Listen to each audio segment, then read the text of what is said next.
Hello, Mueller junkies. This episode of Mueller, She Wrote is brought to you by the folks at Casper, a sleep brand that continues to revolutionize its line of products to create an exceptionally comfortable sleep experience, one night at a time. With all the news coming at us these days, self-care and a good night's sleep are more important than ever, and we've cooked up a special deal for fans of the pod, where you can get $50 off selected mattresses. So just head over to casper.com/MSW and enter the promo code MSW when you check out, and get some rest. We've all earned it.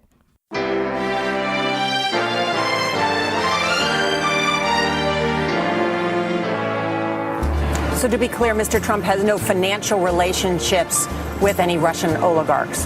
That's what he said. That's what I said. That's obviously what our position is. I'm not aware of any of those activities. I have been called a surrogate at a time or two in that campaign, and I did not have communications with the Russians. What do I have to get involved with Putin for? I have nothing to do with Putin. I've never spoken to him. I don't know anything about him other than he will respect me. Russia, if you're listening, I hope you're able to find the 30,000 emails that are missing. So, it is political. You're a communist. No, Mr. Green. Communism is just a red herring. Like all members of the oldest profession, I'm a capitalist. Hello, welcome to week 39 of Mueller, She Wrote. I am your anonymous host, AG, being all anonymous and shit, so I don't have to violate the Hatch Act. I work for Trump's executive branch, and he's purging non-loyalists right now, so I'm also trying to keep a low profile. With me, as always, is Julissa Johnson. Hello. And Jordan Coburn. Hello. And this week, we had some major news come out that got buried under some lame distractions, and I want to make sure you guys know what really went on. And to help us break it all down this week, we have the triumphant return of the co-founder of the Dem Coalition and host of the Dworkin Report podcast. You may know him as @Funder on Twitter, Mr. Scott Dworkin. We also have resistor and author Molly Jong Fast, and we will be featuring an interview with the candidate running as the Democrat in California's highly contested 49th district, Mr. Mike Levin. Darrell Issa almost lost that seat in 2016. It was like less than 2,000 votes. And now that he's retiring, we wanted to showcase the Dem that won the primary in that swing district because the seat is up for grabs. Julissa is going to report on the first Democratic victim of the Russian hacks in the midterm election. And yes. The first of many, probably. Yeah, well, there were 3, but 1 was named so far that we've found. And Jordan has some news on Tad Devine. That's one of Bernie's senior campaign advisors that's got rolled up in the Manafort trial. I'll be going over all things Cohen, but first I wanted to thank you all for your overwhelming support of last week's Megasode. The experts keep telling us that no one listens to podcasts longer than 45 minutes, but you guys proved them wrong, and we thank you. Please head to Apple Podcasts and give us a rating and subscribe. It really helps our exposure, and our mission is to get the gospel of Mueller out to as many people as possible. And that's literally the best way to do it. I don't know why. It's just how the world is set up. Mm-hmm. First, we have some corrections from last week. And I believe, Jordan, you said something about Russia hacking Hillary's emails. Did you want to? Yes, so in my segment last week, I very quickly was reporting things and misspoke. I said that Hillary Clinton's emails were hacked when it was actually the hacking of the DNC emails. So when I reported on that, I was wrong. All right, so they did attempt to hack Hillary's emails, but I don't think they did it successfully. That was July 27th. Yeah, not the one that I was reporting on. Mm-hmm. Oh, right. That was Podesta, DNC, and the DCCC. Yep. Got it. Thank you for that correction. And I was incorrect when I said that Manafort made his wife watch orgies. The truth is he made his wife participate in orgies while he watched. Yes, far worse. Far worse. Anyhow, thank you to our fans for pointing out those corrections, and we're going to just kind of fly right by that because I don't want to picture the orgies. If you have any corrections, please email them to MuellerSheWrote@gmail.com. All right, so as anticipated, we had another insane news week, so let's get into it with just the facts. Over the weekend, we found out that Butina's financier was named in the Washington Post, and his name is Konstantin Nikolaev. And it turns out that his kid actually worked for the Trump campaign, according to someone who heard Butina's testimony in the Senate Intelligence Committee back in April. I am frankly surprised she didn't leave the country after that testimony. I mean, she was questioned by the Senate and then just hung around for over 3 months before she was picked up. And later in the week, on Wednesday, there was a hearing in the Butina case. And the bottom line up front, as we say in the military, the prosecution asked for the protection orders, basically governing the evidence that they're about to hand over to the defense, about 12 terabytes in all, or 4 million documents, because the prosecution knows that the defense will go public with some of the information, which the prosecution says is sensitive, because a lot of it connects to other open and potential investigations. So there's still ongoing investigations, and there's still future investigations. The judge agreed, but asked for the requests in writing by September so the court can determine what must be protected. A couple of other interesting things we learned from that hearing is that the defense was offended that the prosecution would characterize Butina's relationship with Paul Erickson, that's person one, as a ruse, and demanded that they produce the evidence that shows Butina offered sex to someone else for a spot in a political organization. The judge said, that's weird to ask for evidence for. Like, what do you want to drop trowel and have her show you what she can do? The judge said we have to wait to find out what the protective orders cover, right? The protective orders that are going to cover the evidence. Though the prosecution pointed to Butina's offer to testify on behalf of the prosecution in an FBI investigation into Erickson in South Dakota. So that kind of shows she doesn't really like him very much, because she was willing to testify against him in that. Remember when we mentioned there was an open FBI investigation in South Dakota already on Erickson? Mm-hmm. She was going to testify against him in that. We also found out that Butina was on the payroll of the Outdoor Channel, and that the president of that network just so happened to be in Moscow in December of 2015. That was during the time of the famous Flynn, Putin, Sheriff David Clark, Jill Stein meeting at the RT dinner, Russian television dinner. What should we boycott? Do you know what they're on? What networks they're on? The Outdoor Channel? Or it's their, I guess it's their own network. That's what channel would... It's probably on... Like disc with the thousands of channels. It's probably on Amazon Prime with the NRA channel. I don't know. I really don't. It was that, you know what it is? It was on NBC. It was that Tim Allen show. No. What was it? Outdoor Man or Last Man Standing or something? Yeah. Anyway, it's that show. No, I'm kidding. I don't know. Tim Allen was in Russia in December 2017. Oh, no. Or, 2015. And this week in Menanigans, that's Manafort Shenanigans. Oh, I like that. That's good, Thank you. Judge Ellis granted immunity. He granted immunity to the 5 witnesses, which turned out to be accountants and bankers, including 2 dudes that worked for that little bank in Chicago that specializes in lending money to veterans, that ended up lending $16 million to Manafort the day he left the Trump campaign. And the head of that bank, a dude named Koch, remember Koch? We've made fun of him a few times on our show. He wanted to be Secretary of the Army in the Trump administration. And they're trying to show that was a squid pro quo. Yeah, tit for tat. Yeah, he gives Manafort $16 million, and he gets to be Secretary of the Army. So he's one of those 5 immunity guys. Oh. 2 of the guys who worked for Koch are in that immunity thing. And Ellis granted immunity and then argued against the prosecution that he was going to release the names. And prosecution was like, no, please don't. But Ellis did it anyway. He's like, nope, it's all public. Don't care. Ellis also delayed the trial to July 31st, which is tomorrow. Remember back when Manafort got all pissy and asked to delay the trial until November, and Ellis said, no need. We'll just move you closer. That happened right around the time the prosecution dumped the Gates discovery on Manafort, right? And Manafort whined about it, but the judge called his bluff and moved him. Well, in this hearing that happened this past week, Manafort asked again to delay until November, and this time he gave the real reason. He wanted more time to go over the Gates documents and his own accounting books, by the way, which his bookkeeper apparently was holding for ransom. Oh, snap. And he figured, I'll save some money and wait till it comes out into Discovery. So they give it to him in Discovery, and it's like a bazillion documents. And he's like, I need till November. Well, Ellis gave him 6 days. So the trial starts July 31st. The key piece of news in this story is that Ellis said he expects the trial to last 3 weeks. And I guessed 2 to 4, so I call that win for beans. Yeah. More beans. He also, more beans. That's amazing, though. 3 weeks? Hell yeah. That's such instant gratification for us. I know. Definitely. I know. And I'm paleo now, so I can put beans on things. I just can't eat them. Oh. That's funny. Just put them literally on. So anyway, he told the prosecutors he would make their witness list public by the end of the week, which is not common practice. And then Friday, jury selection began. So this trial is going forward whether Manafort is ready or not. Yeah, this is a jury that Manafort wants to be equally split between Republicans and Democrats. Mm-hmm. Yeah, he even was like, can we ask them who they voted for? And it's just like, fuck you. Then Trump announced he was going to rescind security clearance for 6 people, including Rice, Comey, McCabe, Brennan, Clapper, and Hayden. And this is blatant, like Orwellian political abuse of power. This serves no purpose. A few of those folks don't even have security clearance anymore. Comey's like, yeah, go ahead, take it away. I was read out. I don't have clearance anymore.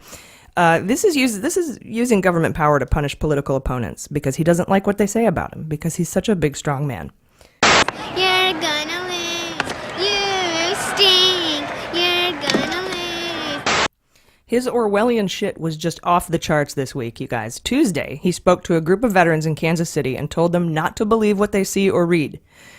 He said, what you're seeing and what you're reading is not what's happening. And if Trump supporters were readers, they might remember this line from the book 1984, quote, the party told you to reject the evidence of your eyes and ears. It was their final, most essential command, unquote. Should have read that book in 10th grade. Finally, the scariest move he's made to date, in my opinion, happened Wednesday, when we found out he didn't just tell people to ignore evidence, he actually doctored official White House transcripts and official White House video to fit his narrative. The official White House video and transcript of the Putin-Trump press conference at the Helsinki summit, they've been doctored. And Rachel Maddow pointed out Tuesday night on her show that there was an article in The Atlantic from July 17th that the official White House transcript, didn't match what actually happened. There was a question from Mason of Reuters who asked Putin, quote, did you want Mr. Trump to win, and did you direct anyone to help him do that? To which Putin said, yes, I did. Yes, I did. The Russian state transcript has the entire question from Mason missing, and both the official White House transcript and the video have removed the first part of his question where he asks if Putin wanted Trump to win. The Washington Post came out the day after Maddow pointed all this out and said, no harm, no foul. We had the wrong transcript too. It's hard to hear. Bullshit. I call bullshit. And Wednesday, the White House came out and acknowledged the error, but they still hadn't corrected it. It's frightening considering the new tweet from Trump that says Russia will interfere in the 2018 election to help the Democrats. So bizarre. Easy claim to make when you erase from the record a direct question to Putin as to whether or not he wanted Trump to win, right? So Trump also tweeted out a Russian-created doctored tape of Hillary Clinton, originally posted by the Russian state television Channel 1, showing his new narrative that Hillary is strong for Russia, backing up Trump's new assertion that Russia is pro-democratic. So that's Trump's new tack. The Russians are helping Democrats. That way he can blame the blue wave on Russia, and sadly, his base will believe him despite video evidence to the contrary. And as of Friday, the White House did correct the transcript, but the video is still doctored. God damn it. Get this fucker out of here. I know, right? So infuriating. It is. It's, I don't know. I don't even know how to characterize it. Well, that's how you get, that's how you erase the truth, right? It's like by slowly scrubbing it in little patches where people think it doesn't matter so much. But then over time, it's like, oh, wait, what happened again? Like, we have no evidence anymore. Yeah. The saddest reality is that it works. Yeah. Monday night, Avenatti ran into Cohen in a New York restaurant. Oh, my God. And said, we should work together. To which Cohen told him, you better speak to my lawyers. This would be an interesting team. We're trying to get Avenatti on the show, so tweet at him, you guys. Tweet Avenatti and tell him all of his wildest dreams will come true if he does an interview with us. If you vote for me, all of your wildest dreams will come true. Remember to tag us in that tweet, at Mueller, she wrote. I want to see I want to see those tweets. Remember last week when I warned everyone that because there was no other people in the room during the Putin summit, that meant Putin could say whatever he wanted about what happened in that meeting and our president is compromised? Exactly. Let's listen to that clip real quick. The problem with the secret meeting is Putin can now say Trump said anything, and Trump will not have any way to defend it. Putin likely recorded the meeting, and that makes Trump compromised. That's what happened to Flynn. He had secret meetings with Russians that they recorded, and then, Russia had him by the balls, and that's why Sally Yates warned the White House that Flynn was likely compromised. Well, guess what? Putin is starting to tell the world his version of what happened at that meeting, and no one, not even Trump's national security team, have any details or evidence of what took place in that meeting. Putin has told the press that he and Trump agreed on a plan in Syria. Then the American general in charge of CENTCOM, that's Central Command in the Middle East, said he heard nothing of the sort. And then Putin came out slamming him, saying he was defying his supreme president. So there's Russia successfully driving a wedge between the president of the United States and the general in charge of CENTCOM in the Middle East. Awesome. And then on Tuesday night, one of the Cohen-Trump tapes leaked to CNN, and I'm going to go over that a bit later. Lordy, I hope there are tapes. Wednesday, a lot of shit went down, as Wednesdays tend to do. Putin declined Trump's White House invitation. Aww. Showing him and the United States up once again, but then invited him back to Russia later in the week. Sarah Sanders replied that they'd talk about it after the first of the year because they knew that the fallout from the first treason summit was so bad that they don't want to visit with Putin, the puppet master, right, again until after the election. Yeah, I was going to say, I thought Trump already pulled back on his offer before that. Well, he offered, Putin said no. Then Putin said, you come back here, you come to my house. And then he's summoning him again. And then Trump didn't say it, but Sarah Sanders said, maybe after the first of the year. This was the last time was pretty bad for us. Yeah. I love She's how, like, maybe. I was just going to say, Putin can say no to Trump, but Trump can't say no to Putin. It's so obvious. Yeah, it's truly obvious. Yeah, maybe they'll go over after Sarah Sanders leaves the White House and she doesn't have to deal with it. Mm-hmm. They're like young lovers. You come over to my house. No, you come over to my house. No, you come over to my house. Yeah, they should not be meeting at all, period. They're too young. Sorry. Also, late Wednesday night, Jim Jordan and Mark Meadows, GOP members of the House Intelligence Committee, filed articles of impeachment against Rod Rosenstein for high crimes and misdemeanors. We saw this coming, to be fair. Meadows has been walking around with that impeachment under his arm like a whoopee for the past several weeks. The Linus blanket. Yeah. But as soon as it happened, it was over, right? Most Republicans, including Paul Ryan, Lindsey Graham, they all came out against impeachment, and Meadows tabled the impeachment and said he would switch it to contempt charges, but not until September after the summer recess is over. But wouldn't that be too late, right? Mueller is looking to wrap up a significant part of his investigation by the end of the summer. There are many signs that the probe is still active, including inferences in both the Manafort and Butina hearings that there are still ongoing open and potential investigations. But according to anonymous but credible sources, Mueller is starting to have those chats with his team about winding down, much like you remember in A Higher Loyalty when Comey started chatting with his guys about ending the Hillary investigation and how we're going to end it. And how they wanted to proceed. So the source also said Mueller views his role more as an investigator and not a prosecutor. So I thought that was all interesting. That Rosenstein has handed over anything is incredible to me. Justice has no duty to produce top-secret material in an open and ongoing investigation to the leak fest of Congress full of potential subjects in the investigation. That he's produced over 800,000 documents is ludicrous on its own. But Rosenstein knows he's the guardian of the Mueller investigation, and he knows that the entire iceberg, not just the tippy top that we've had the privilege of seeing. So he's releasing all these documents. He's redacting the shit out of them.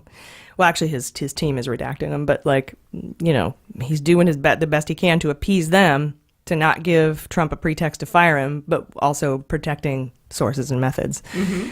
Unfortunately, Article 1, Section 6, Clause 1 of the Constitution states in part, for any speech and debate in either House, senators and representatives, they shall not be questioned in any other place. The purpose of this clause is to prevent the arrest and prosecution of unpopular legislators based on their political views. So for GOP members of Congress to try to impeach Rosenstein and then hide behind the speech and debate clause is akin to like a pathetic chicken shit complicit wrestling coach that knows about the abuse of children but stays silent, like Jim Jordan. Yeah. Or maybe it's more like a Weasley congressman who continued to pay his chief of staff who was forced to resign amid accusations of inappropriate sexual behavior, like Mark Meadows. These are the two guys who filed the impeachment. By the way. It's just beyond pot and kettle to me. And all this on the heels of the indictment of 26 Russian spies and entities in an investigation given up on by the committee Jordan and Meadows are part of in Congress. Maybe they're jealous of the job Mueller and Rosenstein are doing, but more likely they're just trying to cover their own asses. Even the racist possum, Jeff Beauregard Sessions, came out Thursday saying he has the highest confidence in Rosenstein, so... Anyway, don't worry. This is all likely, as I said, just a ploy to give Trump pretext to fire Rosenstein so he can replace him with Benchkowski. But as we have discussed many times on this show, there are multiple fail-safes Mueller has in place, including his dead man switch, which is a term that refers to a switch that's automatically thrown if the operator becomes incapacitated. Mueller's dead man switch could be in the form of sealed indictment set to drop when or if his investigation is in jeopardy. There's also the special assistants to the special counsel that Mueller set up. These are the little prosecutors on his team that he's given full authority to continue on without him. I call them mini Muellers. And then there's the handing off of many parts of this investigation to U.S. attorneys' offices and the Department of Justice directly, such as in the Butina case or the Cohen case. The Mueller investigation is Trump-proof, and all of his attempts to shut it down will just be added to the obstruction of justice pile. That's how I see it. That's intense. Speaking of obstruction of justice, Thursday we learned that Mueller is actually looking at Trump's tweets, specifically his nasty tweets towards Sessions and Comey. Intimidating witnesses and tamping down the investigation is what these tweets could help prove. Mueller wants to interview Trump about these tweets, but it's unlikely Trump is going to sit down with him, so we may or may not see a subpoena. And the main reason Mueller could say only the president could provide this testimony is that multiple people have access to Trump's Twitter account, right? There's a lot of people we know that are tweeting for him. And Mueller will want to know if Trump actually wrote those tweets. Mueller may have already asked Caputo if he wrote the tweets and could easily catch Trump in a lie if they sat down. And so the interesting part is Giuliani responded saying, quote, obstruction is something that happens behind closed doors, not out in the open, which is the dumbest argument I've ever heard. Like somebody robs a bank in the broad daylight and they're like, well, we can't prosecute him. Most people, rob banks at night or whatever. It's just the dumbest thing. You do that shit in the dark, man. Yeah. They really should push harder for an interview with him. Mueller. Listen to me.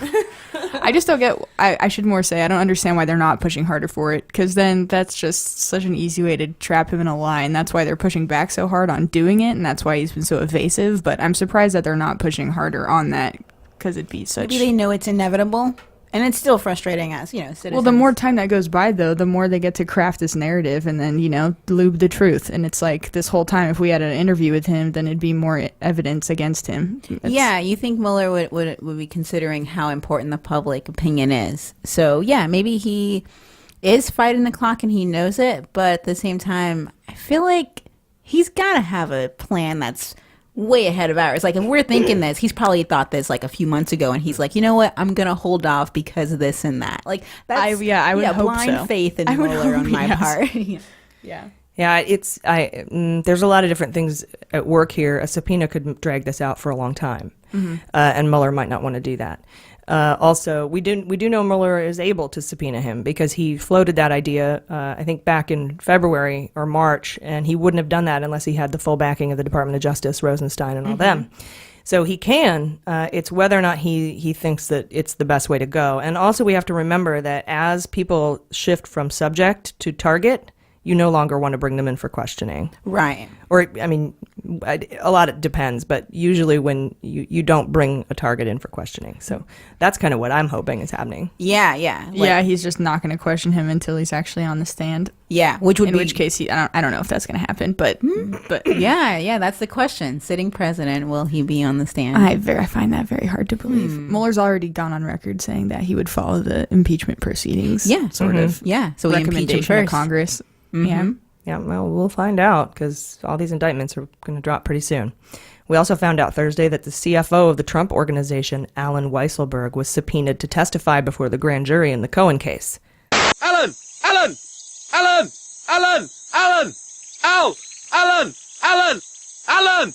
I'll be talking about this subpoena with Scott Dworkin later in Hot Notes. And we learned Thursday that Tad Devine is cooperating with prosecution. Jordan is going to tell us about that later. Claire McCaskill is one of the first Democratic victims of Russian interference in the 2018 election, and Jaleesa has that reporting for us in a bit. So Thursday was quite a day. Then Thursday night, there was a bombshell report that Cohen says Donald Trump knew about the Trump Tower meetings ahead of time, and I'll be covering that later as well with Scott Dworkin. Then Friday, Trump had a very important meeting about protecting our elections. There were about 30 high-level intel people, national security people there in that meeting. 30 people, think about that. Trump made a statement that we have to defend against attacks from every foreign entity. He didn't say Russia. And the meeting only lasted 30 minutes. Sounds like a super robust meeting. Yeah, that's an All Lives Matter meeting. 30 people, 30 minutes. Sounds like the toddler-in-chief needed a nap and ended the important meeting early. We still have no plan to mitigate interference, and he's still saying the hacks could be coming from anywhere. Ken Delanian says, quote, the Trump administration has no central strategy for election security, and no one's in charge.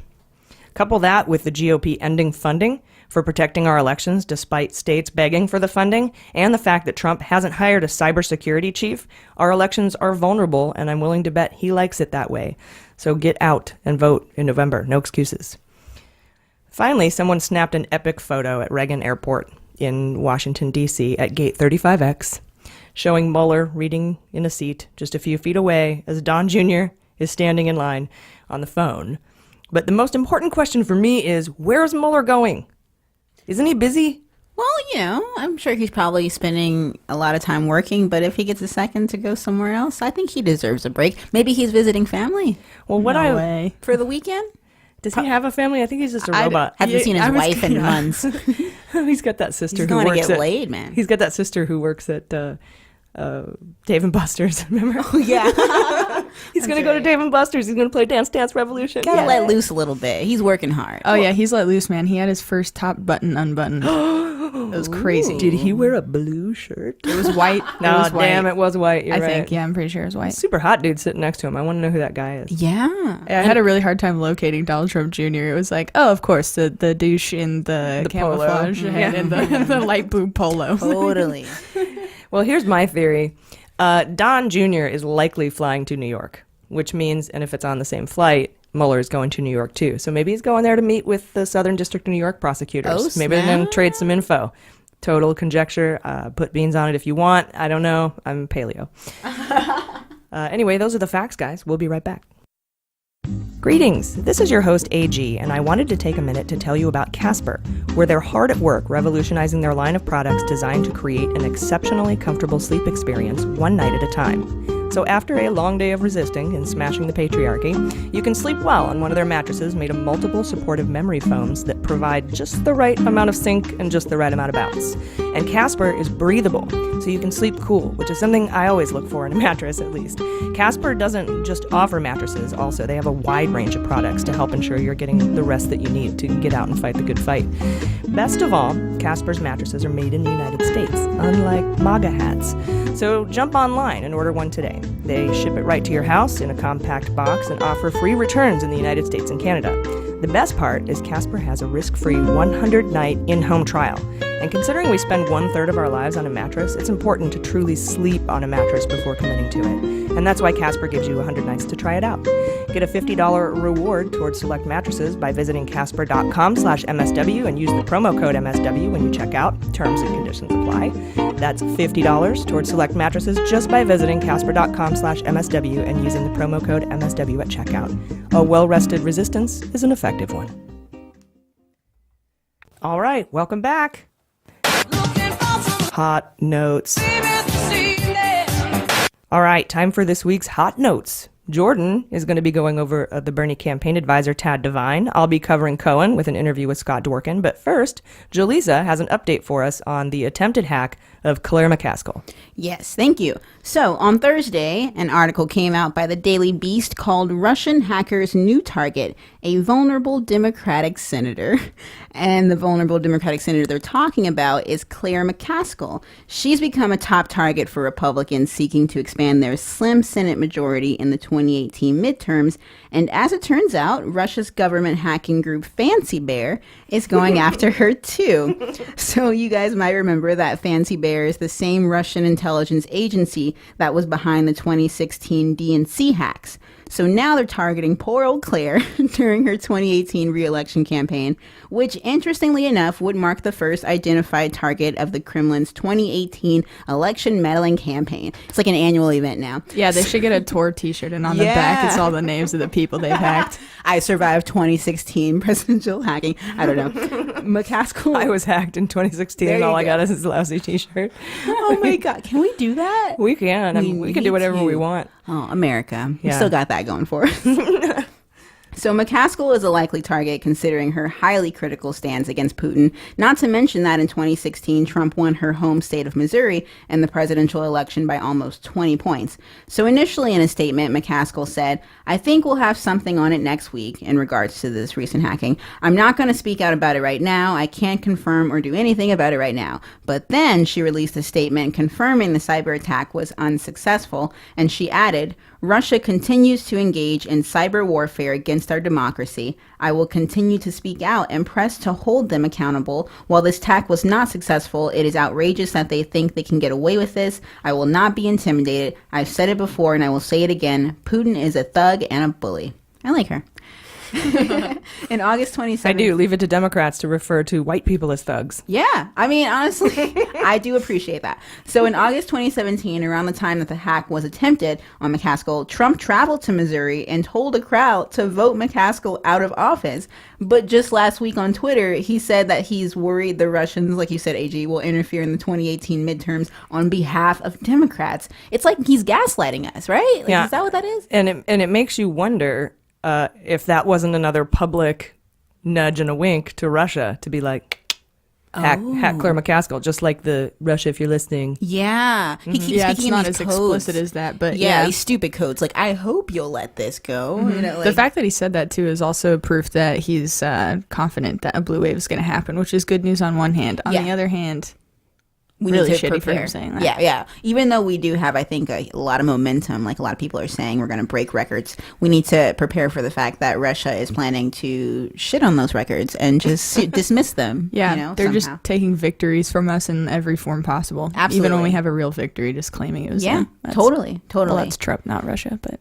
Yeah, it's really sad. And this tweet about the Democrats being helped by the Russian came out weeks after Mueller indicted 12 Russian GRU officers for hacking the 2016 U.S. elections targeting the DNC. So it's almost like Trump is just trying to, like, confuse us. Like, yeah, the facts are out there, but how about this random, theory? Like, it's so insulting. And just so you guys know, when we say GRU officers, that's our shorthand for GRU. So Absolutely. I always feel like we throw all these, Little- these acronyms at you and we don't tell you what they are. You're right. I'll Good try point. try to help you guys out with that, especially our new listeners. We just got a ton this week, so welcome. Totally. Welcome, guys. Welcome. Yes. So this hacking attempt against McCaskill was an even similar password stealing technique used by Fancy Bear in 2016. So basically, they would send forged emails to the targets in the Senate claiming that their Microsoft Exchange password had expired.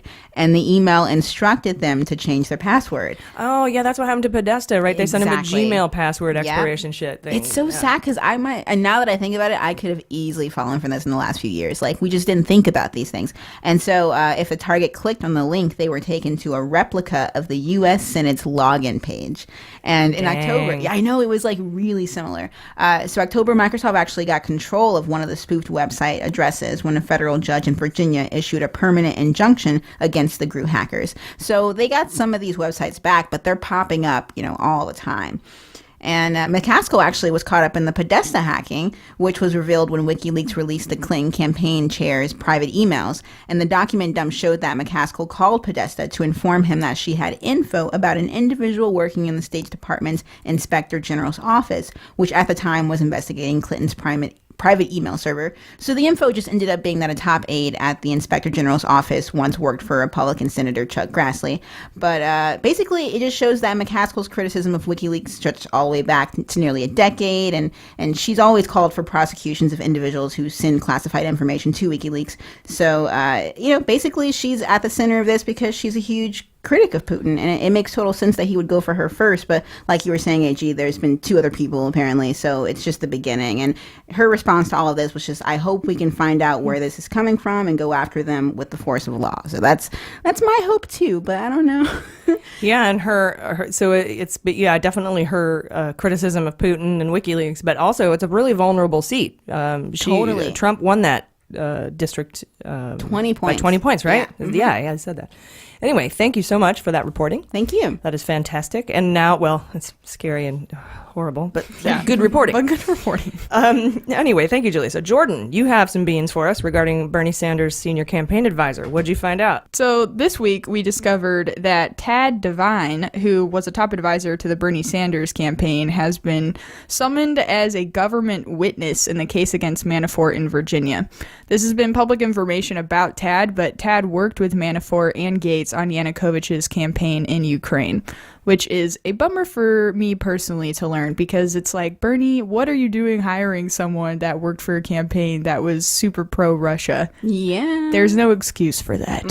So just to address that element of it first, the sketchy element of it, I will say, number one, it has been released by the prosecutors that Tad is not a target of the investigation. He is being brought in purely as a government witness, and they went on record saying that he has done nothing that is unlawful.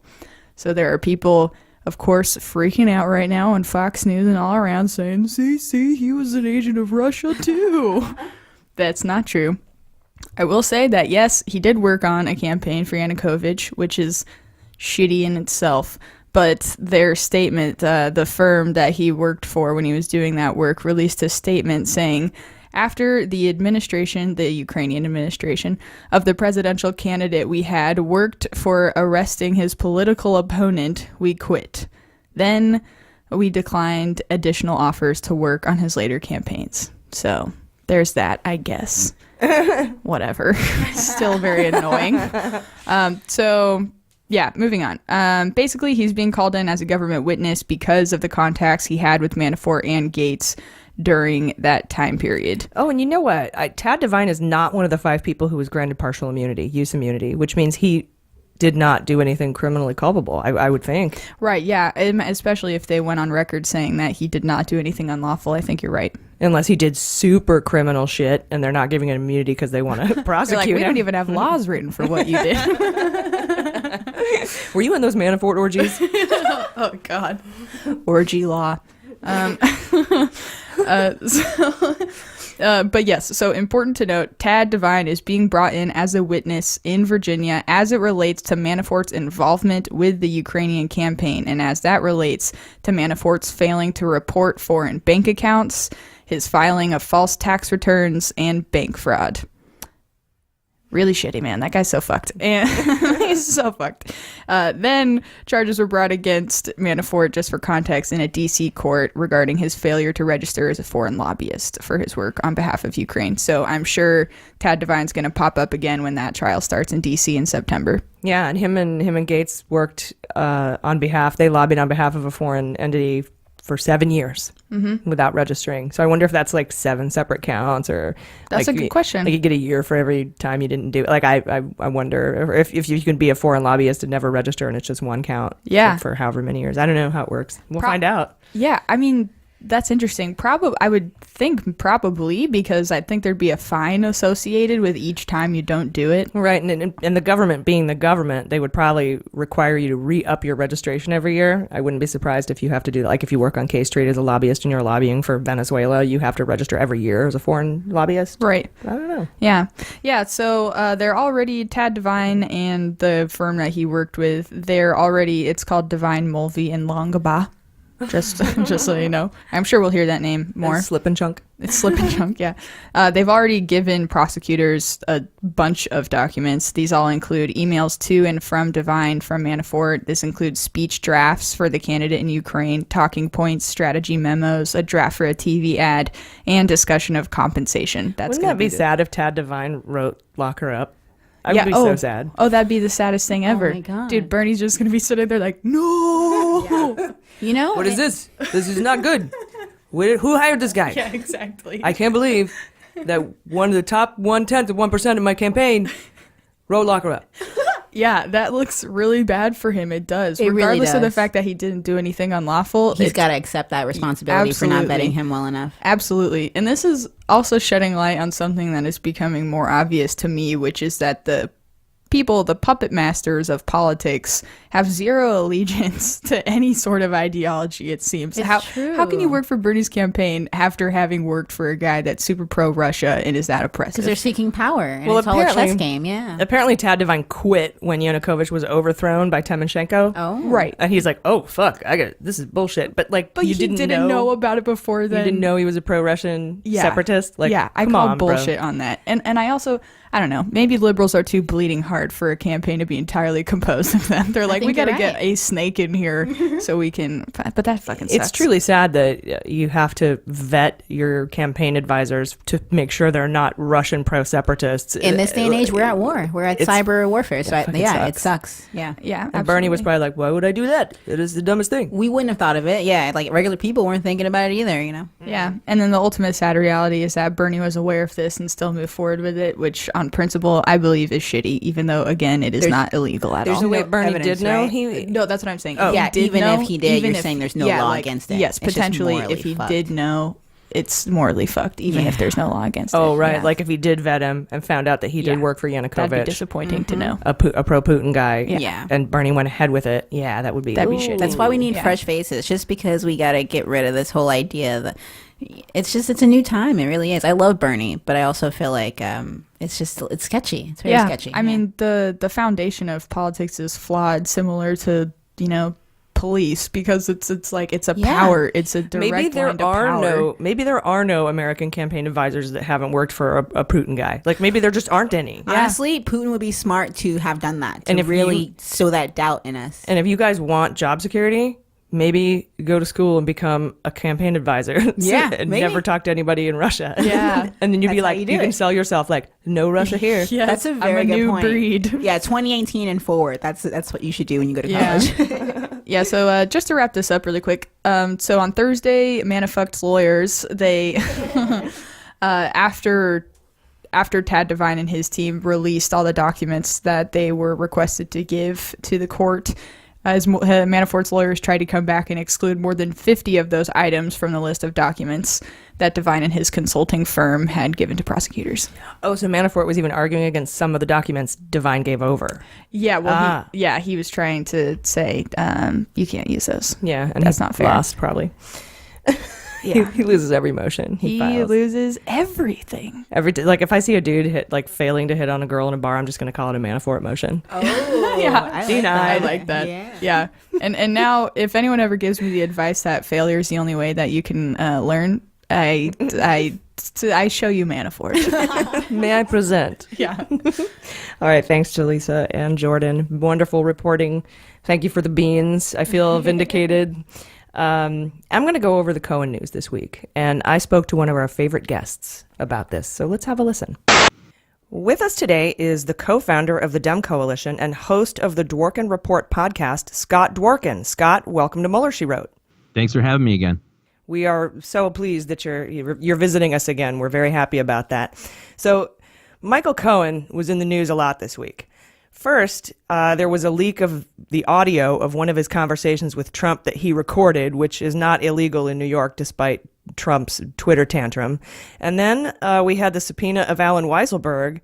Then the Washington Post reported prosecutors have more than 100 tapes they seized from the Cohen raid. And finally, the leak that Cohen says Trump knew about the Trump Tower meeting ahead of time. So let's start with the leak of the audio tape, that first audio tape. What do you make of it? I think one of the scariest things that's clear from it is he presents the option of paying in cash, to pay off somebody in a way that he kind of is buying a loaf of bread, I guess is the best way to put it.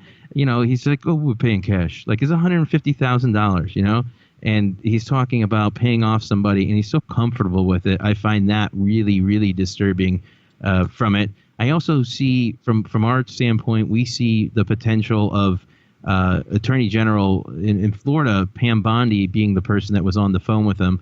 And then you have the involvement of the fact that Michael Cohen mentions Alan Weisselberg's name by full when they're all seniors, at the company, and he goes by Alan. So it's kind of like he knew, he was taping, and he did that intentionally to make sure it was clear what Alan it was.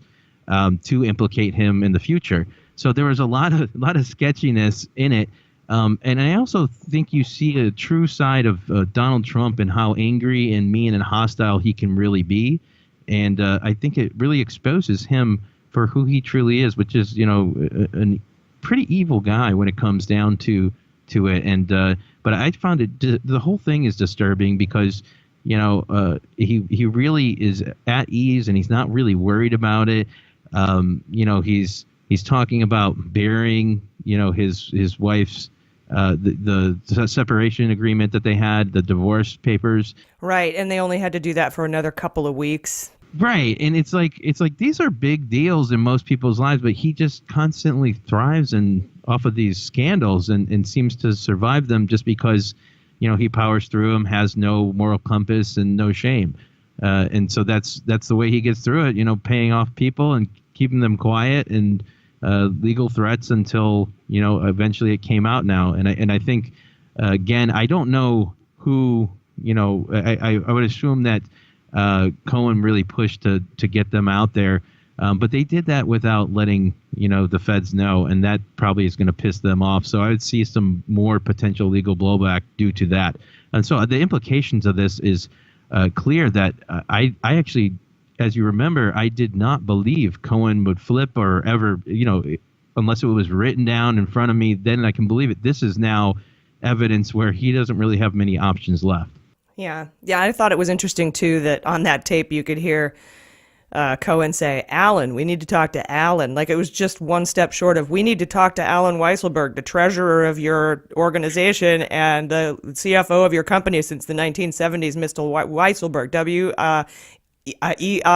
Like you could hear it in his voice that it was intentional that he got that name on the tape.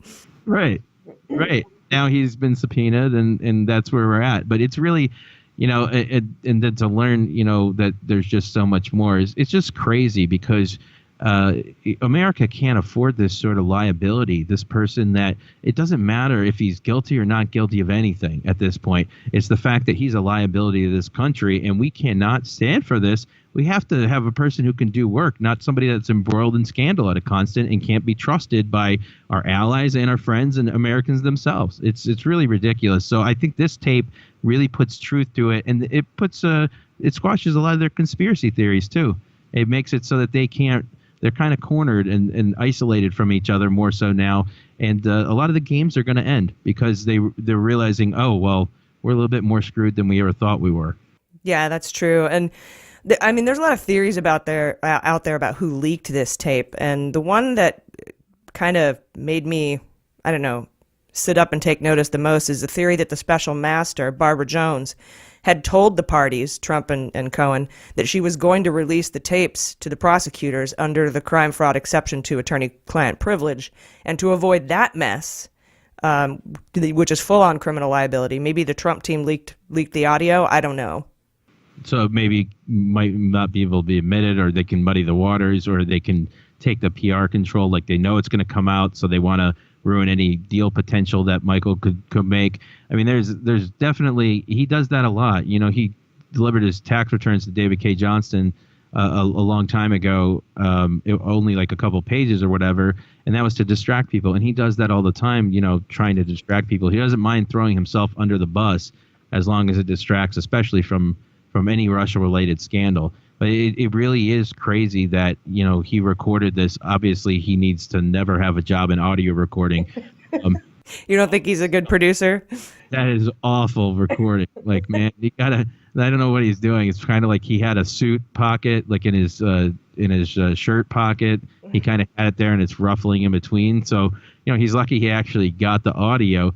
At the same time, he sounded comfortable, a little bit nervous, but again, comfortable enough, like he had recorded a lot of people. And as you had mentioned, there's over 100 tapes. And then most of them are related to Trump. Some may have him on it.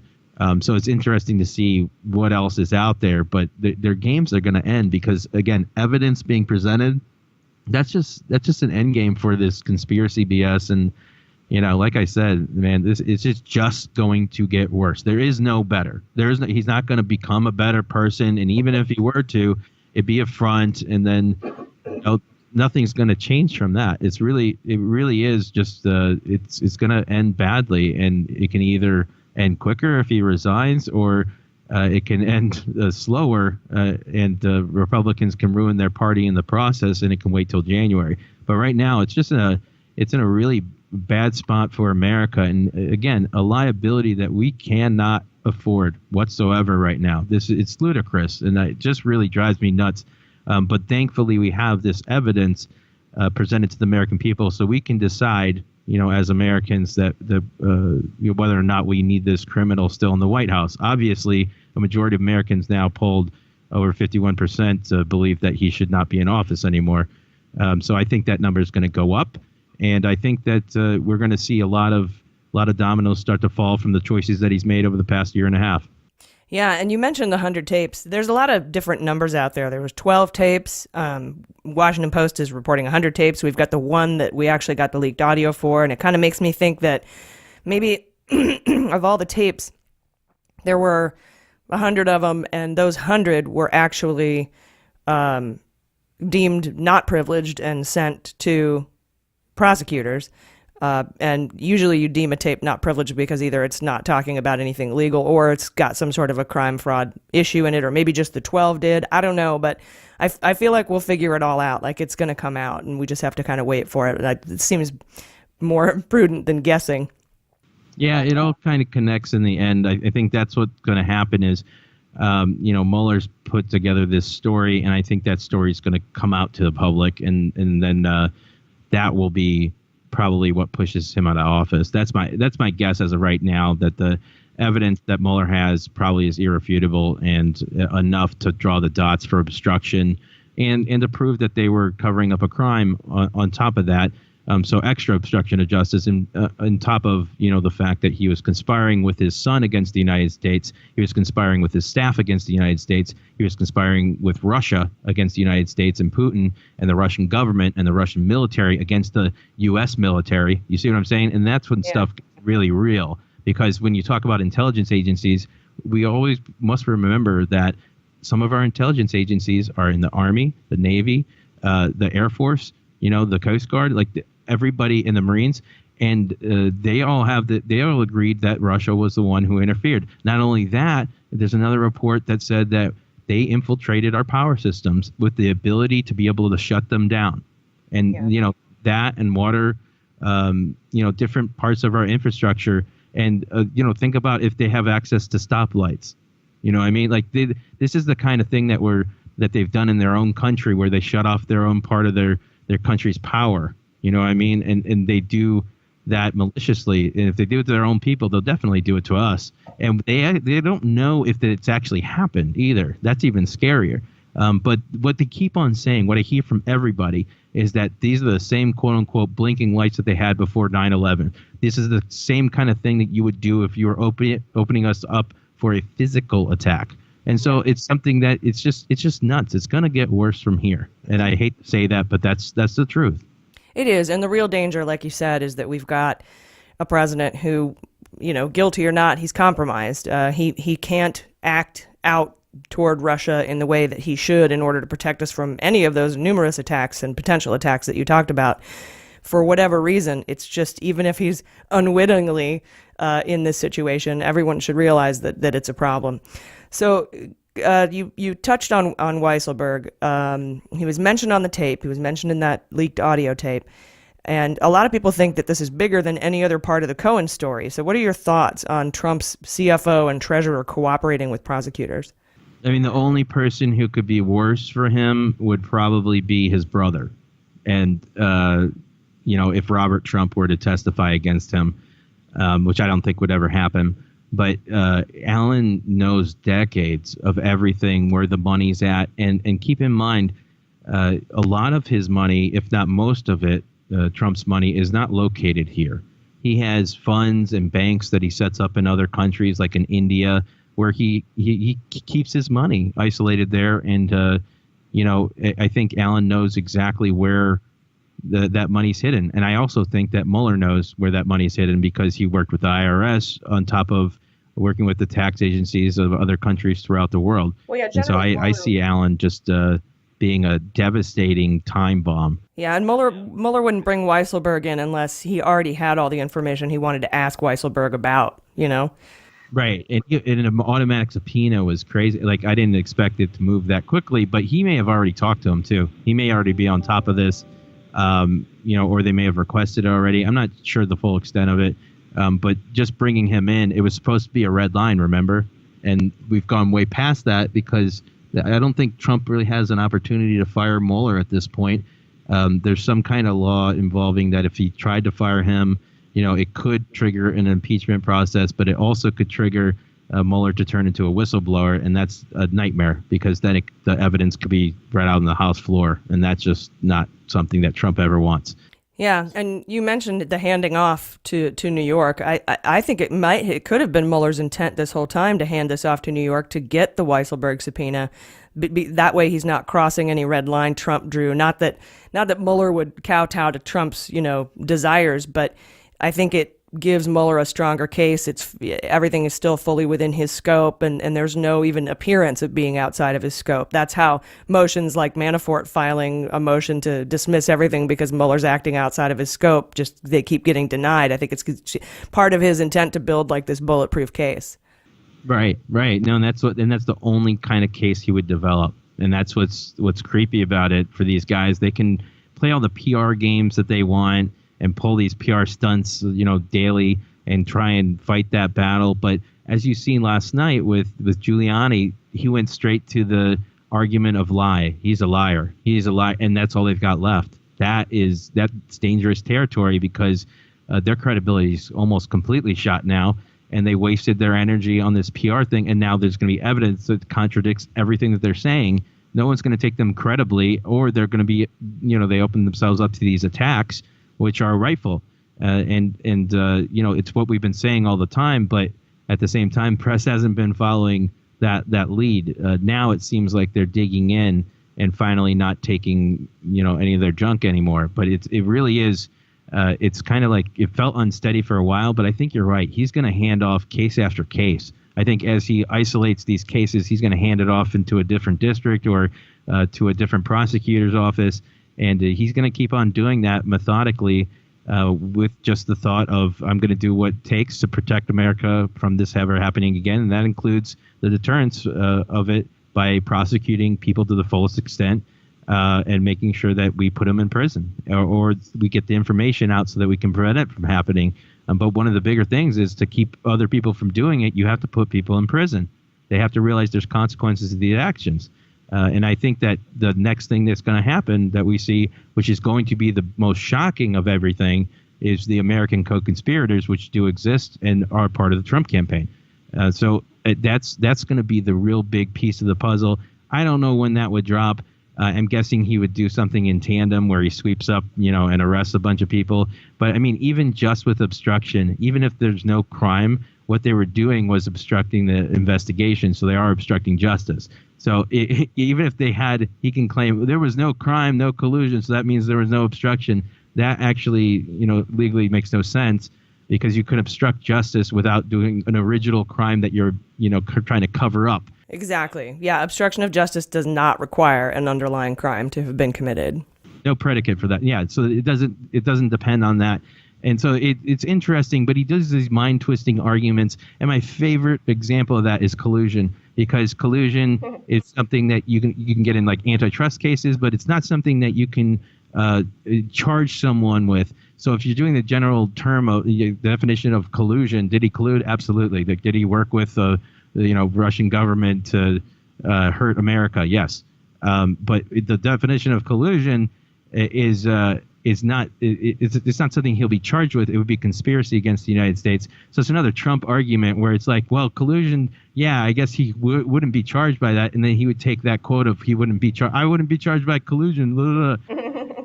But it would be conspiracy, and that's I can hear him like, yeah, but it's not collusion. Right. And it's like you already have people that are already charged with conspiracy against the United States, and so you want to talk about collusion, like that's fine. But again, he may have burned out that collusion angle because all that's going to happen is people are going to be like, well, let's talk about it. Collusion is not what he can be charged with because it's not the legal term, and so they'll get it out there and bang it home, I think.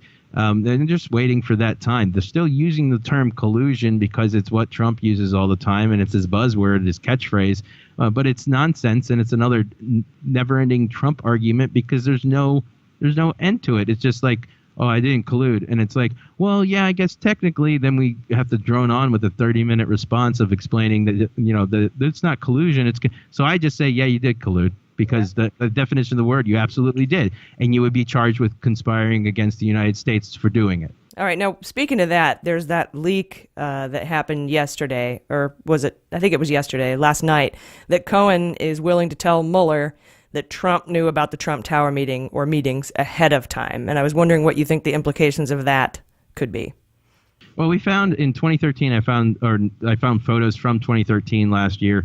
And it had Michael Cohen and Donald Trump in a photo with the Agalarovs, who were the people who set up Trump Tower Moscow, or sorry, not they were the ones that they were thinking about doing Trump Tower Moscow with, and they were the ones who did Miss Universe Moscow. They hosted it at their venue.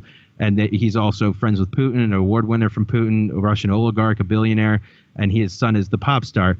Also there were two people who were present in the Trump Tower meeting. In that 2013 Las Vegas meeting where they set up the Miss Universe Moscow, two of those members of that meeting were there. So there, Michael Cohen and Donald Trump both have at least a 5-year-long relationship with two of the people that were inside of that Trump Tower Russian lawyer meeting with Manafort, Kushner, and Don Jr. So, you have all these people that link together.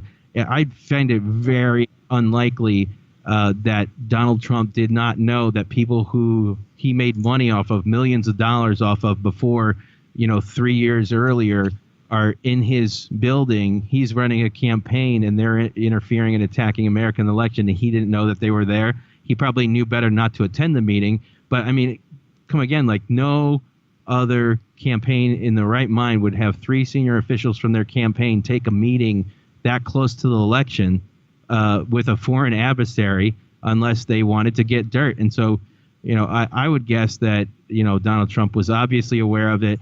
And there are other witnesses that would attest to that, including Hope Hicks and other people who have left the administration since then. Because the one thing that they won't do in this instance, and maybe this is a great signal to that, is they won't lie about it. And so if they're questioning people about this or they've lied already, then they've got them, and they've got them for, lying to the FBI now.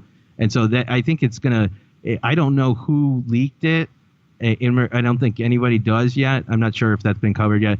But I would assume that, it's something where Cohen wanted to get out in front of another scandal, and he's kind of trying to clear the air, because if he lies again, his credibility is shot, and my guess is Mueller's going to make an example out of him. Yeah, I agree, and I think I'd rather just wait to see who leaked it. I'd rather wait for that to come out than try to make some sort of a conjecture, because it could go either way. There's reasons that both sides would, and it would have had to come from either one of them. And so, I mean, the implications are pretty huge, too. It means Don Jr. lied to Congress about the phone call that he made in between talking to, was it an Agalarov? I can't remember. We're not sure yet. But Grassley did say that if he did lie to Congress, it's a crime. He did say that today. But it was either Trump or one of the Agalarovs, most likely Amin, because he's known Amin for at least 7 years. Right. And then there's also that statement Trump made a couple of days before that they have big news on Hillary on Monday, but then he didn't make that announcement because there was really nothing given at the meeting. And also the obstruction piece with the dictation of the adoption statement aboard Air Force One. I mean, the evidence is pretty strong, and we've kind of known about this for a while. Just to have it leaked from somebody who says that they knew it, that was there, is an interesting development. Yeah, and it must be a confirmed source, as in somebody that they can back up, because, it was first released uncovered by CNN, and then NBC News independently verified it as well. And so I don't know if they're working in tandem a little bit or what, but it was very clear that the source was very real. It was confirmed, and it was the fun fact about that is the fact that you mentioned that Michael Cohen is willing to testify against it and did not deny that fact. He has not said, I'm not willing to testify about that. And it's very interesting to me, because that is an end of a presidency at that point, no matter who you are. Yeah, absolutely. And I'm told you have some new information on Cohen, and I was wondering if you'd be willing to share that with us. Sure. We have a video of him and the Taxi King, and I think this is what Trump was mentioning in his tweet for some reason. We have a video between Trump and the Taxi King, Cohen and the Taxi King, talking about their Russian relationships, and it's pretty extensive, and I'll make sure to send you that article when it's done. But the bottom line there is it's just more extensive Russian ties, and what I've seen is, besides the short American ties that they have, Cohen has more Russian ties than anywhere else, on top of Ukrainian ties, and I don't see him not making money directly off of them. We have at least a money trail of $10 million that Cohen's made in the past off of Russia himself personally. But, I think this is going to expand it to his entire business empire that he has himself, in taxi cabs, gas stations, and other places that are very cash friendly, if you know what I mean, and very money laundering drawn.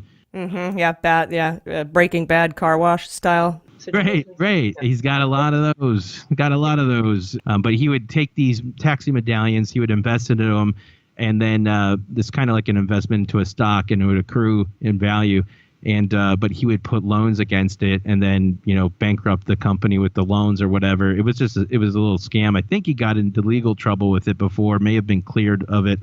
But the bottom line with that is he's the kind of right hand man or business partner that Cohen had. And so Cohen has his own deal because, again, this is only regarding, things that involve the Stormy Daniels case, and it's not involving everything else. And so it's got to do with cover-up payments and things like that. But conspiracy against the United States and other things like that, I don't think that this one even relates. So this is the least of his legal troubles, it looks right now. He has a long road ahead of him, and it's going to be millions of dollars in legal fees. I just don't see him wanting to go down that road. Flipping and making a deal is going to be his easiest bet by far and save decades in prison. Yeah, and it seems like he's making that obvious. And maybe one of the reasons he went public with this information about the Trump Tower meeting was to signal to Mueller. Not because, his case is in New York, Southern District of New York, maybe just a signal more like, hey, I've got this info, or, who knows? That would all be conjecture anyway. But yeah, when you get that video, link us to the article. We'll drop it in our newsletter. I think that would be awesome for us to have. Great. No, I appreciate that. And we have more evidence that'll be coming out involving Maria Butina, the Russian spy, and kind of discrediting anything that Russia says about her being a civilian. And we have photos and video that prove it. Awesome. Well, we look forward to getting that. It's been a pleasure to speak to you, as always. Everyone, please follow Scott on Twitter @Funder. He's the co-founder of the Dem Coalition and host of the incredibly wonderful podcast, The Dworkin Report. And you can visit dworkinreport.com to donate and support his podcast. So, Scott Dworkin, thank you so much for being with us today. Thanks for having me. I appreciate you having me on, and thanks again for all your efforts that y'all are doing over there. Yeah, same to you. Have a good one. You too. Hello, this is AG, and I wanted to let you know we've released a bonus episode that sums up the entire Mueller investigation in less than 20 minutes. It's the perfect thing to send anyone you know who thinks there was no collusion. It's also a great example of the kind of bonus content you'll have access to as a patron. You'll also get our newsletter, my research notes, access to the MSW Book Club, and membership in our closed Friends of Justice Facebook group where you can participate in our Fantasy Indictment League. So head over to patreon.com/MuellerSheWrote and check out the bonus episode at bit.ly.com/MSWBonus, all lowercase. And please click the link to subscribe to our podcast for free. You'll be glad you did. Welcome to the Mueller, She Wrote Fantasy Indictment League.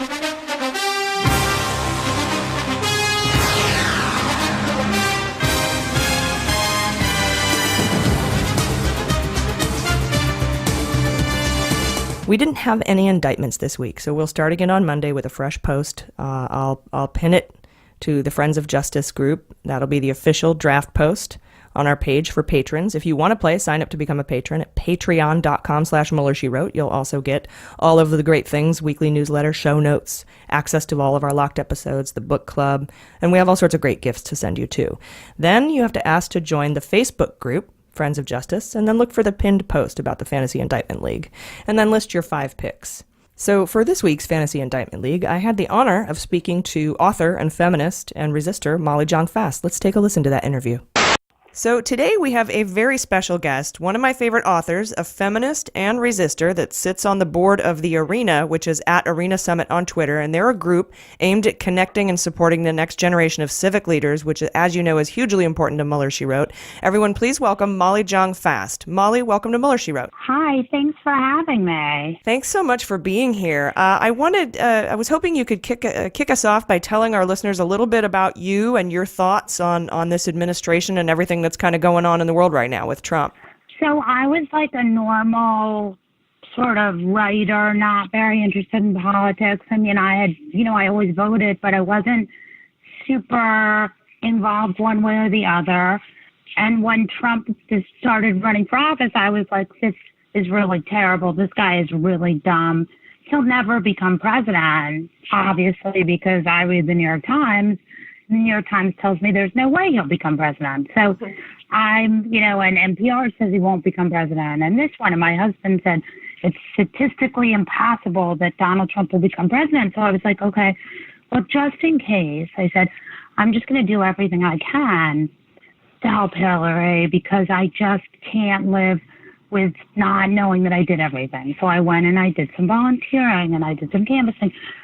And it wasn't that easy, but I was, I just did what I could do. And then when he won, I couldn't believe it. Like, it was like, I just cried. It was like it's the only time I've ever had a panic attack and not been like on an airplane. Like, I couldn't believe it. And I cried every day. And I'm like not a crier. I never cry. And I never cry about things like this. But like, I cried every day for a week. Like, I couldn't believe it. And I felt so incredibly abandoned by white women. I just felt like it was so unfair that white women had done this. I just felt like they had done such a bad thing for America and for the world. I just couldn't believe it. And so that was how I got involved. And after that, I just started like getting involved with raising money for candidates. I got involved with writing about it. That's where I got involved in politics. So.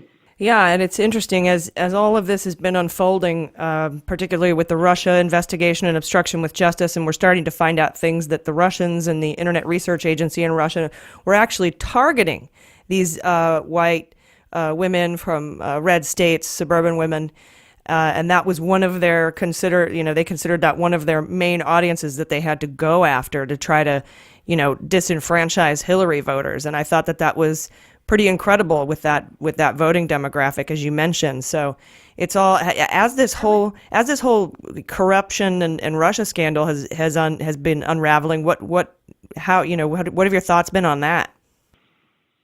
Well, I sort of thought, like, even before the election, I saw a lot of weird Twitter stuff and weird internet stuff that didn't make any sense to me. Like, I would see these weird, like, these accounts. There was one, like, there are a bunch of these, like, big Twitter accounts. Some of them have been taken down now that were conservative accounts that didn't look right to me. Yeah. There were certain things that didn't look right. And certain Facebook things, there were a lot of things like where I was like, this is odd. This doesn't seem right. And I felt that way about the election, too. I mean, the thing I believe, and this may get me into trouble, but who cares? I think those 3 states where he won by such a small margin, but a big enough margin to avoid a recount, but a small enough margin to look like it wasn't a big deal. I'm still convinced that they changed the numbers there.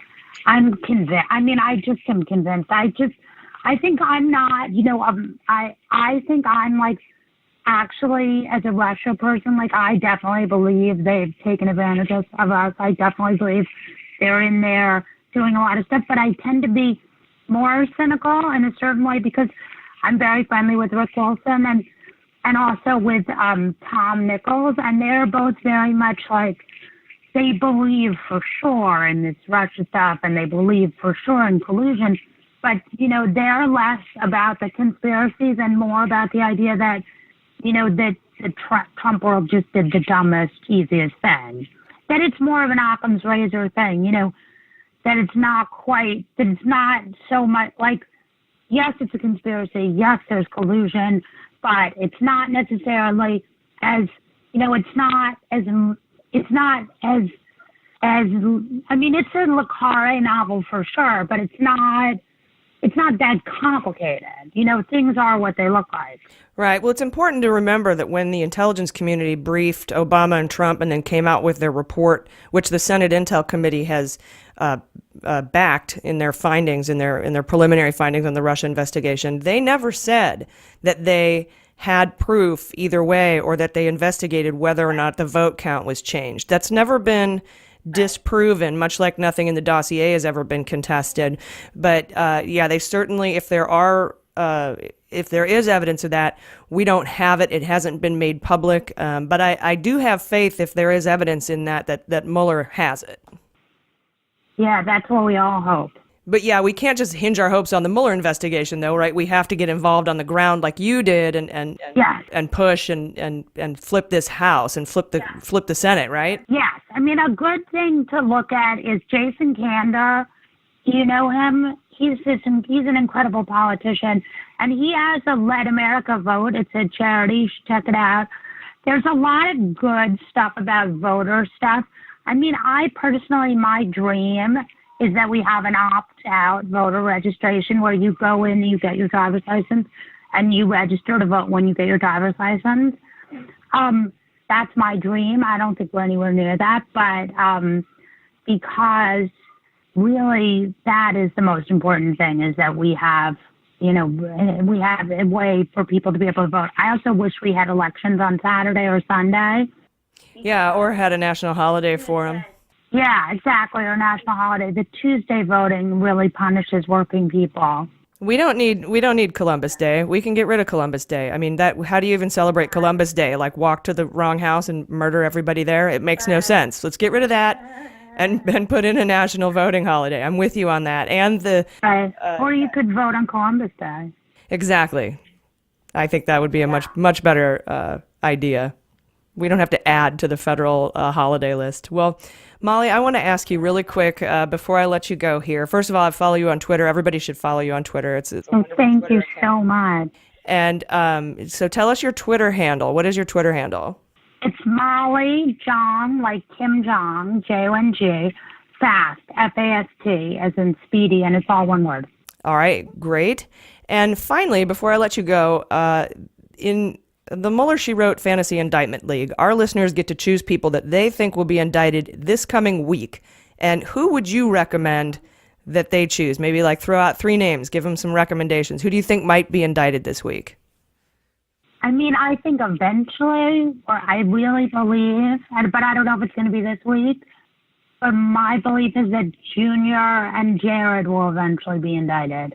Yeah, I agree with you there. Yeah, I mean, I think Junior and Jared, I think that's the closest they'll get. I'm sure Ivanka has done nefarious stuff, but I don't think they'll get her, and I don't know if there's enough on Eric. But, so, I mean, I guess would be like I think right now he's sort of on the outer orbit, but he's definitely getting closer because Trump is getting more and more nervous. So it's hard to know who's next, but I could see him like breaking out with like a crazy Junior indictment. Yeah, Junior is actually, he's getting pretty close to Junior through Roger Stone and WikiLeaks, and then all the recorded, intercepted conversations that Jose Grinda from Spain sent our FBI when he was like, Donald Trump Jr.'s in trouble. So, yeah, I think those are good recommendations. Thank you. Yeah, no problem. All right, everybody, please follow Molly Jong Fast on Twitter at Molly Jong Fast and pick up her books wherever they're available. We are so glad that you came to visit us today, and thank you so much again for everything that you do on the ground and on social media. We really appreciate it. Thank you so much for having me. It's great. Thank you, Don. All right, have fun. Be safe. Thank you. You too. Bye-bye. She's so great, you guys. I read all her mom's books in college, and I'm super honored she had time for us this week. That's awesome, yeah. Yeah, she's going to be this weekend. She's going to be at D.C., you know, that big, loud protest that's going on in front of they call it the Kremlin Annex, the White House.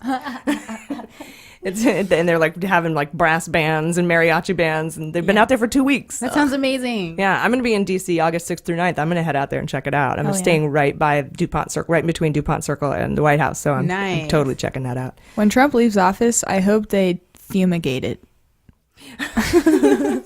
Take down the gold curtains.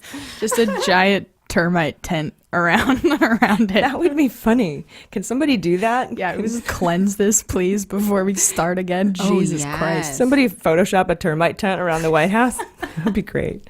All right, are you guys ready for sabotage? Yes.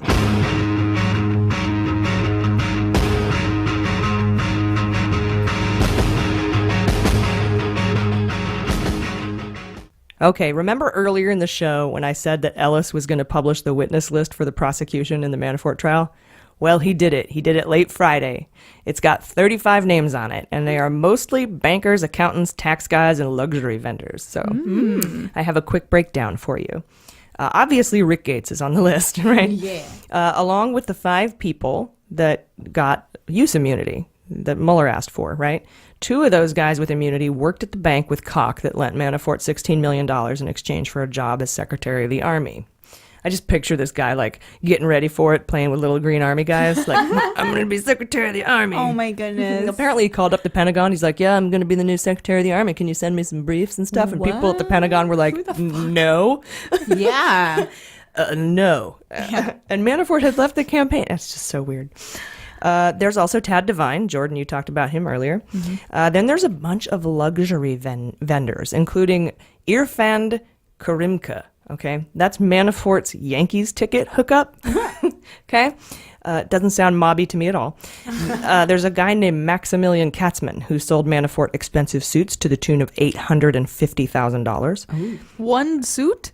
Suits. Oh, okay. Apparently 850 suits. I don't know. What's a good suit? Daniel Opsut, the guy who sold Manafort his Mercedes-Benz. A landscaping company run by Michael Ragozolio that Manafort spent $164,000 with for landscaping. And a home automation company. That's like, when you have the lights go on and you have an app and stuff, shit like that, run by a guy named Joel Maxwell. And Manafort spent $1.3 million with that guy. It's for that fireplace that sketchily turns halfway into his evil lair. That's what that was for. It's like, that thing in The Last Crusade where they have that spinny fireplace with chairs where you can tie people up? I need that. I need secret passageways in the Clue Mansion. I need that set up.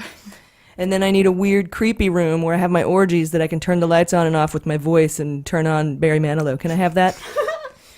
I don't even think he has the decency to put on Barry Manilow. You're right. That's insulting to Barry Manilow. I'm sorry. Rest in peace. There's also the director of Airbnb North America, Darren Evanson. Likely because Manafort illegally listed one of his properties as an Airbnb fraudulently. He did that. Manafort's assistant is on there, Alex Trusco. He's he's the guy who gave the FBI access to his storage locker, and then Manafort filed a motion saying he didn't have permission to do that, and the FBI and the judge just laughed him out of the room. And then we can't forget the senior vice president of Bank of California, Gary Safarian. That's the bank that Manafort's son-in-law worked at, and as we all know, his son-in-law was indicted in May and is cooperating with the feds in a separate case. We'll have a full list for patrons in this week's newsletter. We'll just have a link to the document, the order with the 35 witnesses on it. So keep an eye out for that. All right. Are you guys ready to flip it blue? Yeah.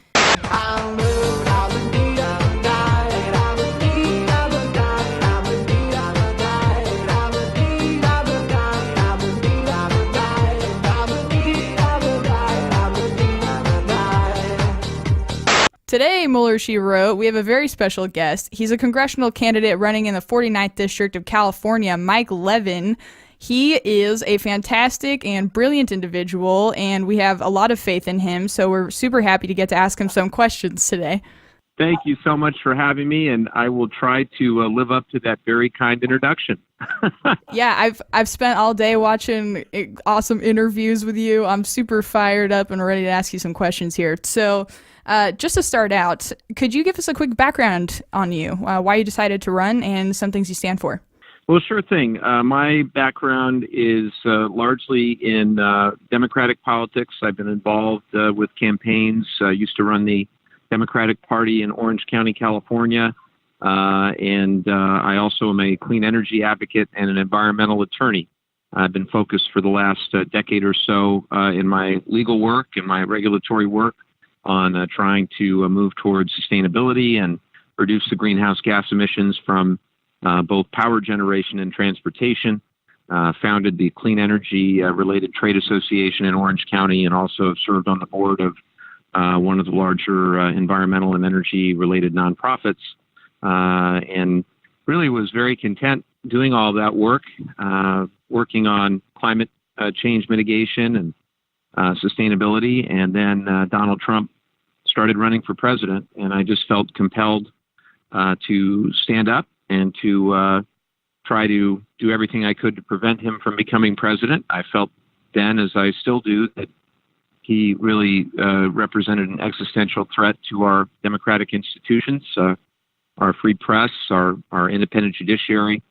And I did everything I could to try to help elect Hillary Clinton as our president, try to prevent Donald Trump from becoming our president. And when the unthinkable happened on election night and Trump was named president-elect, I right then and there resolved to really look at running myself. I also had noticed that my member of Congress, Darrell Issa, who had been serving our area for about 16 years back then, saw that he had narrowly been reelected despite the fact that Secretary Clinton had won our district by about 25,000 votes. And the next thing I knew, I was talking to my wife about running. We went to the first Women's March, and it was on the way home from that my wife turned to me and said, "We're all in." And, the next thing I knew, we were running for Congress, and it's been an incredible ride. We've had a great campaign. It was a very difficult, contested, expensive primary. Your listeners may know that in California, we have what's called the top two primary system, where the top two vote getters, regardless of their party, make the general election ballot. And in our case, there were 16 candidates for the primary, and the race was complicated significantly when Darrell Issa decided to retire or announced his retirement, that he wouldn't seek re-election. That really opened the door for a lot of candidates to jump in.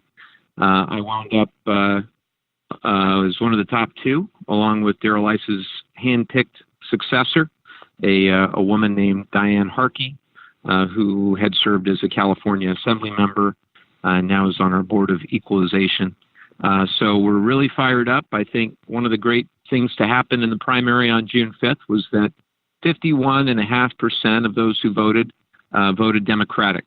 And if we can just continue that momentum on into the general election, we're going to flip this seat. And we need to flip this district. If we're going to get to the 23 seats, we need to flip the House. Absolutely. Well, we love your origin story, fueled by powerful women and a extreme desire to get Trump corrected or out of office, whatever has to happen,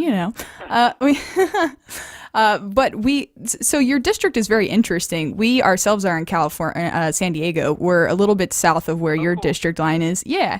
So Mike's district is northern San Diego and Orange County region, basically. Would I be correct in describing it as such? Right. So it's a big district. It starts up in Dana Point, if you know where that is, in South Orange County, and it includes San Juan Capistrano and San Clemente.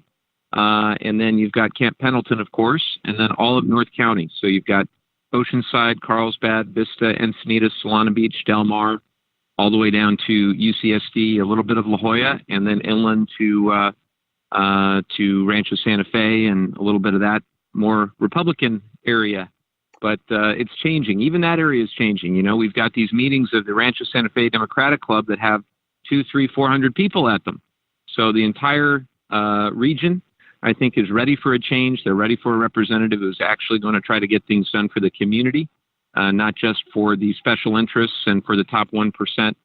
And I think we're just sick of Darrell Issa for the last 18 years and ready for a change. I think this district is ready too. It's populated with a bunch of very intelligent and educated people. It's surprising to think that Darrell Issa got reelected so many times, especially when you consider his track record with climate change. And that region is coming up with some of the most incredible sustainability tech. So that was just baffling. That Absolutely. Well, I started, I don't know if you're aware of this, but I actually started our campaign by sending Darrell Issa the book Climate Change for Beginners. It's a 180-page illustrated book written at about a fourth grade reading level. And I wrote him a cover letter that said, Congress member, for the last 16 years, you've denied the scientific consensus on climate. Why do you blindly support Donald Trump and his agenda to gut the EPA and to gut basic science? And not surprisingly, I did not get a response. So I actually brought a second copy of the book to Darrell Issa's town hall. It was actually the first town hall meeting that he had done in about 8 years. And through absolute luck, I was able to ask that very question of Isa that I had asked in that letter, and that wound up going viral on YouTube and social media. That was a great way to start our campaign by confronting Congressmember Isa over his terrible record on climate change. Yeah, we saw that video. I'm glad you brought that up. I was going to ask you to tell that story. It's so funny. It was bizarre. I first of all, I couldn't believe that they actually let me in at all. And first of all, they let me buy a ticket, which was crazy. And then while I was waiting in line, I saw his district director, and I thought, well, surely they're going to kick me out. They're going to say you're a candidate. You can't get in here. But they didn't. They let me in. And then the way that people got to ask questions was by virtue of a raffle. Everybody got a raffle number, and they called our number. And I said, this is unbelievable. So when I stood up, the people that were directly surrounding me kind of gasped, this audible gasp. Oh my God, what's this candidate here going to say? And Isa immediately started, yelling out, "This man is my political opponent," and, trying to get the media to turn on me. But I just turned to the crowd and I said, "Do you want me to ask a question?" And they said, "Yeah, we want you to ask a question." So kind of that was the beginning of our campaign, and it couldn't have been any better beginning than that. Yeah, it sounds like a couple levels of their security may have failed there to the fact that they picked a raffle. I'm sure he had quite a discussion with his staff after that. Yes, yeah, that was great. We do a newsletter for our patrons. We'll have to add that video into the newsletter. It's so satisfying to watch. So I wanted to ask some questions about your district specifically. As said, it's a great district, a lot of brilliant people there. What are some of the biggest issues that district is facing? What are you going to tackle when you get elected? Well, we have 52 miles of coastline, and that makes us very unique in that we care a lot about clean air, clean water, a clean beach. That shouldn't be a Republican or a Democratic issue. That's just an issue that we all face if we live near the ocean. We care very much about a cleaner ocean. And we also have a decommissioning of a nuclear power plant happening with the San Onofre nuclear plant. And the issue of what to do with the permanent storage, or at least the longer term storage of the spent fuel at that plant, is a huge issue. Right now it's being stored right along the coast, and that is clearly not a good long-term solution given the threat of earthquake, seismic risk, sea level rise. So I look forward to working with the community and with thought leaders to figure out the best path forward for our nuclear power problem and our nuclear waste problem at San Onofre. Also, the issue of what kind of development we want, what kind of land use policies we want. A lot of those are local concerns, of course, but we do need a federal representative that's going to work closely with the community to try to build coalitions and get positive outcomes. And unfortunately, Isa has been focused by and large, not completely. I can't give him 100% negative on this. He has tried, particularly in the last couple of years when he's he's facing a tough re-election challenge, to engage. But we need somebody who's actually going to engage with the 10 mayors and city council members, different city councils in the district. We've got 10 great cities, and they really want to partner at the federal level. And I'm committed to working with all of them to get things done for our community. And we've got an amazing district. It's a well-educated, largely affluent district, but it also has pockets of poverty and homelessness, and people right on the brink of homelessness. And that's especially and unfortunately true for our veterans, too many of whom are returning and not able to find the path forward. There's too much, particularly too many people falling through the cracks that are, addicted to substances or otherwise unable to find work. And we've got to do something for them. We've got to serve them as well as they have served us. Also having, a major military base in the district, we've got to be cognizant of the readiness and preparation of our troops that are there. And that includes the quality of life that they're able to lead. I hear the horror stories of those who are serving, who have to attend a soup kitchen on the weekend because they don't have enough money to make ends meet. And for me, if you're serving your country, that should never be the case. We have a lot of folks, given that it's a very expensive place to live, that are right on the brink of poverty or of homelessness, and that shouldn't be the case. But my concern is that we've got economic policies right now coming from Washington that are benefiting only those at the top, and that there's a greater disconnect between those at the top and everyone else. We've got some very vibrant, growing industries, biotechnology, life sciences, clean energy, very vibrant tourism industry, but all too often, those jobs are not benefiting everyone across the economic spectrum. And we need to do more to invest federal research and development dollars, infrastructure funds, to really make sure that we're growing the jobs of the future that benefit not just those at the top, but everyone in the district. And ultimately, it gets down to cost of living and housing. Healthcare is also huge. Too many stories out there that I hear when I travel to neighborhoods, people that are one medical emergency away from losing everything or from being able to pay their bills. We've also got a big problem with student loan debt and with the cost of education. And, unfortunately, this administration has a Secretary of Education that doesn't believe in our public schools. So we've got a whole lot of work to do. And, we're not even getting into this president's other problems, which I think your podcast handles quite well, from what I've heard. And, that's obviously always lurking in the background. But just basic quality of life, this president, this administration are concerned only with those at the very top. And we got to do better than that. Yeah, you touched on a lot of really great things there. Your opponent, Diane Harkey, she's also apparently a staunch opponent of projects like the California High-Speed Rail, which ties into exactly the sort of public works projects you were just talking about. It makes no sense to us why she'd be against that.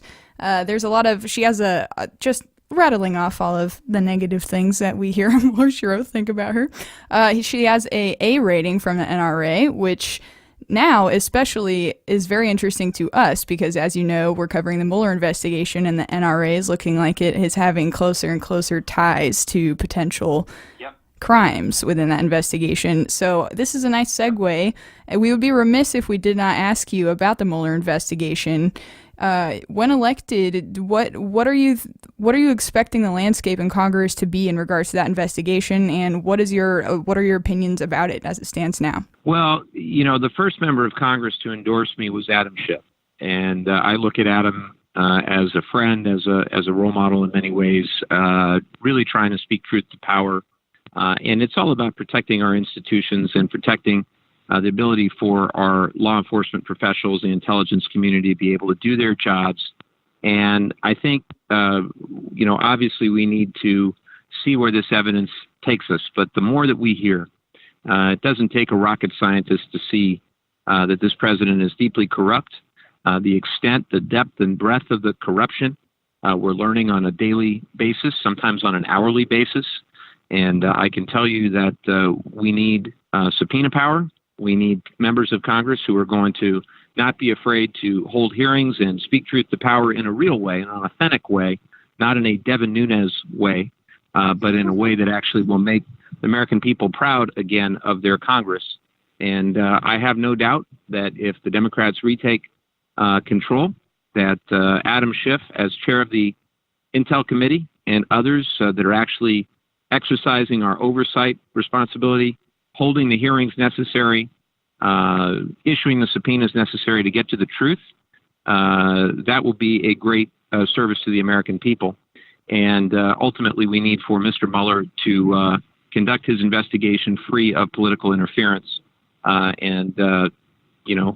hopeful that the American people recognize the importance of that happening, that the independence of his investigation and the ability for him and his team to get to the truth, and the importance of truth itself, that, our truth, our evidence, our facts that we come to learn through the investigation, those still matter. It doesn't, it can't be overridden by a tweet or by a statement from, a president who is deeply corrupt and I think who will go down as perhaps the most corrupt president in our nation's history, and the least prepared president in our nation's history, which are, when you combine those two things, it doesn't make for great outcomes. And I think more and more, I hope that Republicans that look objectively at this administration will try to distance themselves from the toxicity and the dishonesty that we're seeing. Unfortunately, Darrell Issa is not one of those people. Darrell Issa still likes to attack the FBI. He wants to defend Trump, probably jockeying for a position in the Trump administration. There was rumor that he may be the new head of the Consumer Financial Protection Bureau, which is a scary thought. That it didn't happen, but even the thought is scary enough. Yeah. But the reality is that these are different times, and the standards that have applied to every modern president.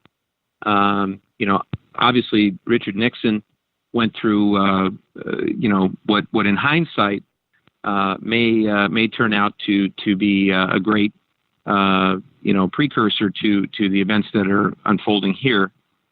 But obviously we've got elections to win. We've got work to do. We've got doors to knock on, people to call, people to speak with. That's my priority over the next 104 days until Election Day. Leave no stone unturned. Don't let the other side outwork us. But if we out-hustle the other side and we're competitive, I think good things are going to happen across the country, and that starts with California and our district. Well, speaking of on-the-ground work, Mike, where can our listeners volunteer, donate, and help out your campaign and follow you? I would love if your listeners could go to MikeLevin.org. That's MikeLevin.org, or they can follow me on Twitter at MikeLevinCA, or go to our Facebook page, which is Levin for Congress. That's spelled out FOR. And we're based we have 3 offices, if you can believe it. We've got one, kind of our headquarters in Oceanside, but then we've got satellite offices in San Clemente in South Orange County, and then in Solana Beach as well. So I do hope that your listeners, if they're in the San Diego area or the Orange County area, they're interested in making a difference. We'd love to have them. We're open. We're ready for business and ready to win. Absolutely. Mike, we're also very close, so you could see us swing by, and I've been looking to get involved. I would love it. Yeah, we would. I personally, and I'm sure my co-host would love to come up there and help out whenever we can, because that's... We'd love to have you. Yeah, we would love to be there. You have been such a joy to talk to. Thank you so much for being on. We would love to, in the future, if you got any time down the road, come on again if you'd like to.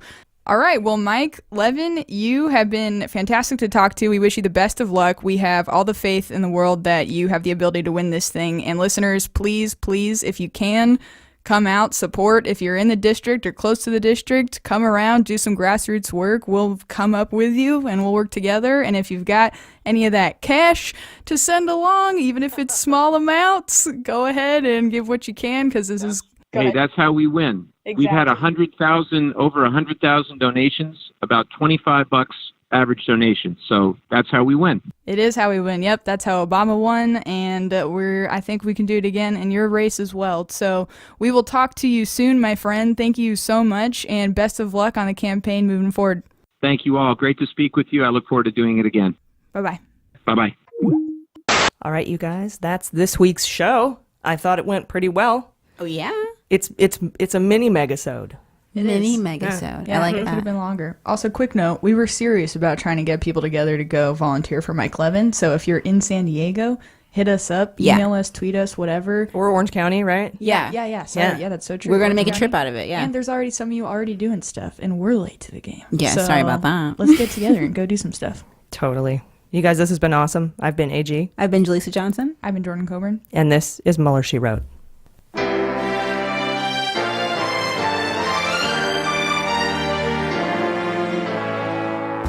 Mueller, She Wrote is produced and engineered by AG with editing and logo design by Jaleesa Johnson. Market consulting by Amanda Reeder at Unicorn Creative. Our digital media director and subscriber managers are Jordan Coburn and Sarah Hirschberger Valencia. Fact-checking and research by AG with support from Jaleesa Johnson and Jordan Coburn. Mueller, She Wrote staff includes AG, Jaleesa Johnson, Jordan Coburn, Sarah Hirschberger Valencia, Jesse Egan, and Sarah Lee Steiner. Our web design and branding are by Joelle Reeder with Moxie Design Studios, and our website is MuellerSheWrote.com.